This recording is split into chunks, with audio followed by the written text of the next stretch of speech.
আমাদের এলাকায় বন্যা নাই তো কি হয়েছে? আমাদের দেশের মানুষগুলো যে বন্যায় ক্ষতিগ্রস্ত, আমরা কি তাদের পাশে দাঁড়াবো না? অবশ্যই দাঁড়াবো। তাই তো আমরা গোয়ালঘর ফুটবল একাদশের উদ্যোগে বীর মুক্তিযোদ্ধা আব্দুর রহমান স্মৃতি পাঠাগার এবং বিদেশি ভাইদের সহযোগিতায় বন্যায় কবলিত মানুষদের জন্য ত্রাণের ব্যবস্থা করতেছি। আমি আজকে এই ব্লকে কিছু ব্যক্তির কথা না বললে আমার আফসোস থেকে যাবে, কারণ তারা না থাকলে আজকে আমরা এত বড় বড় উদ্যোগ নেওয়ার সাহস পেতাম না। আমি প্রথমে ধন্যবাদ জানাই আমার শ্রদ্ধেয় কাকা রেমিটেন্স যোদ্ধা জনাব খন্দকার হেলাল এবং কাজী নুর আলম কাকা, যিনি সবসময় মানুষের পাশে থাকার চেষ্টা করে। আসলে ভাই, আমরা হলো ছোট মানুষ, আমরা উৎসাহ পেলে আমরা অনেক বড় বড় উদ্যোগ নেওয়ার সাহস পাই। আর আজকের এই প্রোগ্রামটা হলো চতুর্থ পর্যায়ে, কারণ আমরা এর আগেও অনেকগুলো প্রোগ্রাম কমপ্লিট করেছি তাদের সাপোর্ট এবং ভালোবাসায়। আর সবাই আমাদের গোয়ালঘর ফুটবল একাদশের জন্য দোয়া করবেন, কারণ আমরা সব সময় চেষ্টা করি আমরা একটি দল হিসেবে, একটি সংগঠন হিসেবে মানুষের পাশে দাঁড়াতে। আর ভাই, আমরা এখানে সকলে যুবক, আর কারণ আমরা কেউ চাকরি করি না, আমাদের সাপোর্ট দেওয়া সকলের কর্তব্য। ভালো কাজের উদ্যোগ নেওয়া আমাদের দায়িত্ব, আর ভালো কাজে সাপোর্ট দেওয়া আপনাদের দায়িত্ব। তাই আমাদেরকে সবসময় এভাবে সাপোর্ট করে ভালো কাজগুলো করার সুযোগ করে দিবেন। আপনারা হয়তো এই গাড়িতে বসে থাকা অনেককে চেনেন না, তারা হয়তো একসময় নাও থাকতে পারে, কিন্তু তাদের স্মৃতিগুলো থেকে যাবে। আমি প্রথমে বলে নেই আমার শ্রদ্ধেয় দুই বড় ভাইয়ের কথা, খন্দকার শিহাবুদ্দিন রাইদ এবং খন্দকার রনি। তারা সবসময় মানবিক কাজের সাথে জড়িত এবং সবসময় মানবিক কাজকে সাপোর্ট দিয়ে থাকে। আর গাড়ির সামনে আমার দুই কাকা বসে আছে, নুর আলম কাকা এবং বিল্লাল কাকা। তারা অত্যন্ত মানবিক এবং পরিশ্রমিক। আসলে তাদের সহযোগিতায় আমরা আজকে এত বড় বড় উদ্যোগ নেওয়ার সাহস পেয়েছি। আর আমাদের সমাজে কিছু কিছু লোক আছে টাকা লুকিয়ে রাখার চেষ্টা করে। আসলে ভাই, টাকা কখনোই কবরে যাবে না, এটা আপনি ভাবতে হবে। এই জগতে আপনি কি করেছেন, ভালো নাকি খারাপ, এটাই আপনার কবরে যাবে। তাই আপনার দরকার সবসময় মানুষের পাশে থাকা এবং সমাজের উপকার করা। বিপদ মানুষের সব সময় থাকে না, তাই আপনি যদি এই বিপদের সময় মানুষের পাশে থাকতে পারেন তাহলে আপনি সার্থক। আর আমাদের গোয়ালঘর ফুটবল একাদশের জন্য সবাই দোয়া করবেন যেন আমরা সবসময় মানুষের পাশে থাকতে পারি। আমরা শুধু খেলাধুলায় নয়, সাথে মানুষের উপকারও করতে পারি। তাই তো আমরা সাহস নিয়ে চলে আসলাম আজকে নাঙ্গলকোটের শ্যামপুর এলাকায়, কারণ তারা আজকে বন্যায় কবলিত। তাদের পাশে দাঁড়ানো আমাদের অন্যতম কর্তব্য। তো বন্ধুরা, কথা তো অনেক বললাম, চলেন এবার আমরা সবাই গিয়ে আজকের বন্যার ব্লগ ভিডিওটা এক নিমেষে দেখে আসি।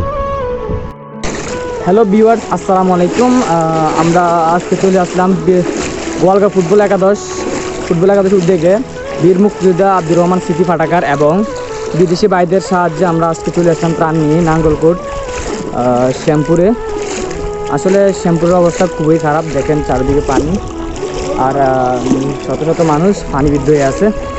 তাই আমরা আজকে চলে আসলাম, আমরা গোয়ালঘর ফুটবল একাদশের টিম পুরা, আমরা টিমটা আছে, আমাদের টিমটা আসলে তিনটা ভাগে বিভক্ত হয়ে আছে এখন, কারণ শ্যামপুরটা অনেক বড়, ঠিক আছে। এই যে বাড়িঘর অনেক প্রায় ডুবা অবস্থায় আমরা দেখতে পাচ্ছি, দেখেন মানুষ অনেক কষ্টে পানিবিদ্ধ হয়ে আছে। আমি ব্যাক ক্যামেরা দিয়ে দেখাচ্ছি আপনাদেরকে কি একটা অবস্থা।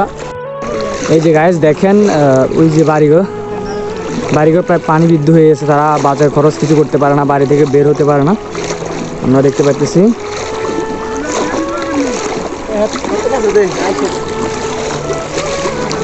দেখেন অবস্থা খারাপ হয়েছে। আমার পিছনে আমাদের ত্রাণের গাড়িটা, দেখেন শুকনো খাবারগুলো দেখেন আমরা আছে আমাদের রনি ভাই। এই যে বন্ধুরা দেখেন, এটা হলো কবরস্থান পর্যন্ত পানির নিচে, দেখেন কি অবস্থা।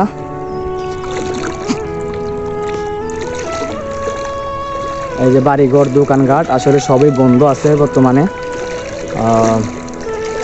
আমরা ত্রাণে ঘিরে আসতেছে, আসলে একটু লেট হবে, আমি অনেক সামনে এগিয়ে আছি।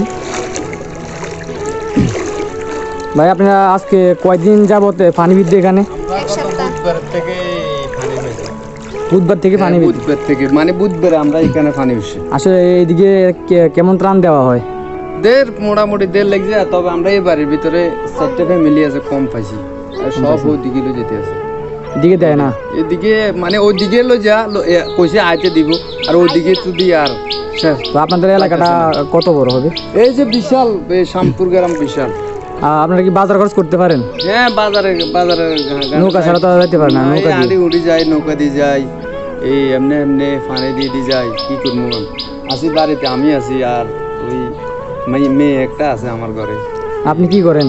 আমি গাড়ি চালাই, গাড়ি চালান? গাড়ি চালাই। আচ্ছা, এই শ্যামপুরের অবস্থা কিরকম, মানে সচ্ছল নাকি গরিব একটু এরকম? গরিবও আছে সচ্ছল আছে, বেশি বেশি সচ্ছল না, গরিব বেশি ভাগে। তো ঠিক আছে, আমাদের ত্রাণে ঘিরে আসতেছে, ইনশাল্লাহ দিব আপনাকে। ওই দিকে যাইলে আমরা দিকে মানে নিয়ে আসতে পারে না, ওই দিকে এসে আসে। হ্যাঁ, ওই দিক দিয়ে আসলে আর কি, আমরা এই দিক দিয়ে আসছি। হ্যাঁ, ওই দিকে কারণ এদিকে ক্লিয়ার করে দিয়ে যাবেন। হ্যাঁ, আমাদের এলাকার কয়েকজন আছে, ওরা আমাদেরকে দেখিয়ে দিচ্ছে আর কি। হ্যাঁ, হ্যাঁ। গাইস দেখতে পাচ্ছেন আমাদের ত্রাণের নৌকাটা আসতেছে, তারপরে এদিকে দিবে। আসলে দেখতে পাচ্ছেন প্রতিটা গরিব পানিবিদ্ধ। আসলে এটা হলো একটা মানে শ্যামপুর একটা গরিব এলাকা। এই জায়গাটা আমরা যেখানে ঢুকছি এটা আসলে গরিব এলাকা। দেখেন প্রায় মানুষ না খেয়ে আছে, আমরা তাদেরকে যথেষ্ট পরিমাণে খাবার দিতে চেষ্টা করতেছি। দেখেন প্রত্যেকটা বাড়ি করে পানিবিদ্ধ, প্রত্যেকটা বাড়ি। আমরা বাঁশি এবং হ্যান্ডমাইক নিয়ে আসছি, যেন কারো সমস্যা হলে অ্যালার্ম শুনে যেন আসতে পারে।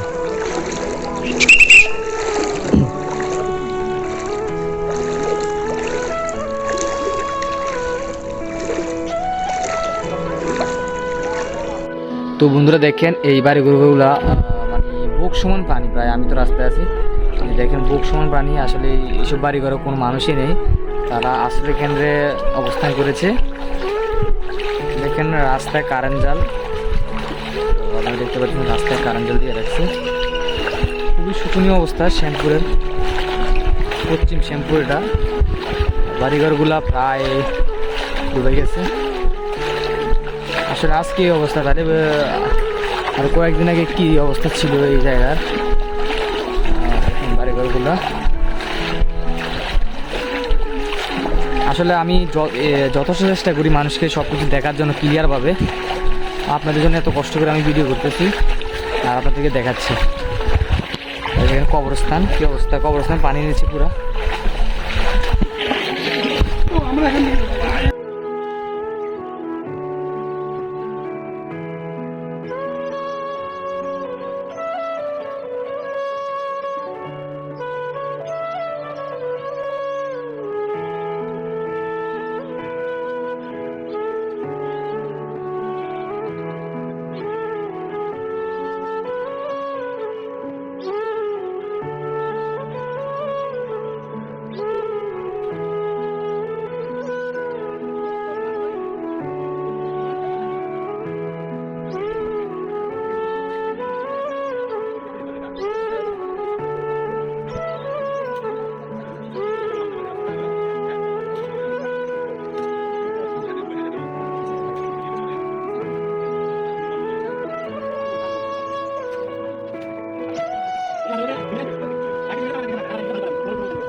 দুঃখজনক বিষয় হচ্ছে ভাই ঘরের সামনে তো পানি নামছে নি রে, ওইটা তো পানি নামছে নি, ওইটা তো নামছে তো কেন?